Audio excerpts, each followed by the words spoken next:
Alrighty, this is Building Iron Man's Cave, part 47. So I'm going to show you guys the outside now and everything I've done out there. So it is dark right now. It's like, almost like 2 in the morning. Yeah, so it's 1:45 a.m.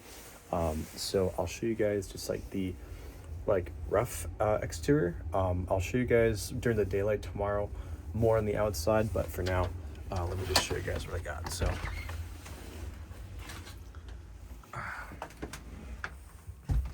right off the bat, it is pretty messy out here, just because I haven't fully cleaned this up yet. I have been doing a lot of tests with the plasma cutter and the welder out here just to make sure everything is working. So you can see how I've routed the cables literally like through my wall out here. So, so anyway, so let me show you guys down here. So you can see the whole entry.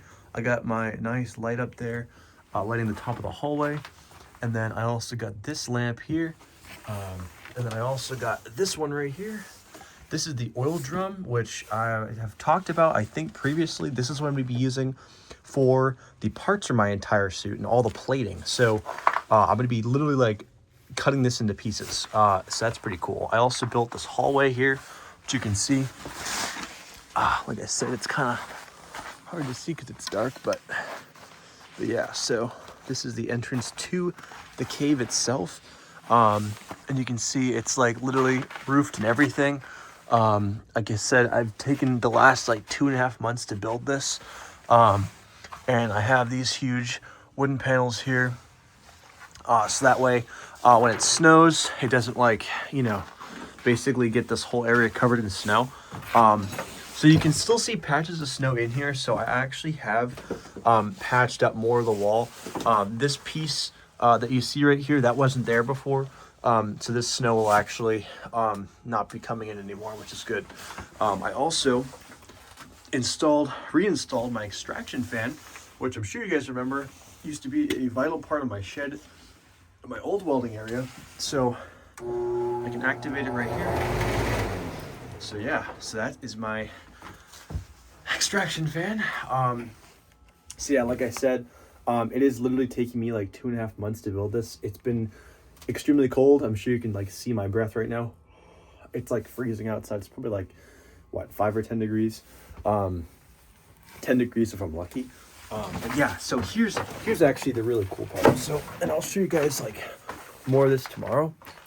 So I actually created a system that allows me to control my air compressor from right where I'm standing right now. So I have the switch here, which is basically going from my 40 amp wall outlet, which is connected to my dryer, coming out here to this power switch, and this goes straight to my air compressor in my shed.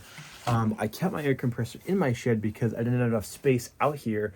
And also I didn't want like, snow to get on it and just have it like get rusty or just really break it all. I didn't want to risk it, so I kept it in the shed where it's safe. But you can actually hear it. When I turn this switch, you'll hear my air compressor kick on. At least you should. So yeah, that was my air compressor. Now the really, really cool part is that, and I'll show you guys again in tomorrow's video, but this gauge is directly connected to my air compressor itself. So I can actually monitor my air compressor's pressure through this gauge right here. So, because I have the line routed from all the way from my shed, going right through here to this gauge, and then this is going straight across the wall and then into my house, right directly to my plasma cutter. So that is basically a rough explanation of the whole system I have here. The reason why I wanted to put a pressure gauge here is so that way when I'm doing my plasma cutting, I can see what my tank is at, if I need to basically turn it back on or not. Because obviously once it gets to around 120 PSI, it is recommended to turn off the air compressor. That way it doesn't go into the danger zone. So I have the switch here to basically turn it off. That way I don't have to like crawl and, all the way to the shed, which is a pain. And I can just control everything here. So yeah, that's basically it in a nutshell. I'm gonna do 0.5 it again, just so you guys can see basically what this looks like during nighttime. So yeah, so let me enter it again. So when you're walking up to the cave, this is basically what you see when you're entering. This cool little entryway here, this light, and it literally is like this completely enclosed structure, which is super cool. Got the extraction fan, and then you look up, and then you got the door to the inside of my shop. Oh, I am gonna go inside because it is absolutely freezing. Man.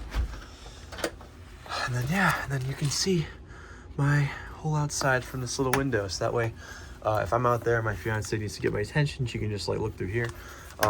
Yeah, so that is literally the outside.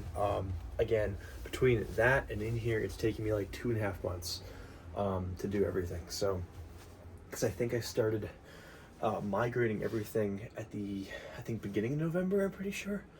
November 2025. I started moving everything in here. And yeah, so that is the outside. And the last video was the inside. So tomorrow when it's daylight, I'll show you guys pretty much the whole outside and how it looks, which will be pretty cool. So see you guys in the next one.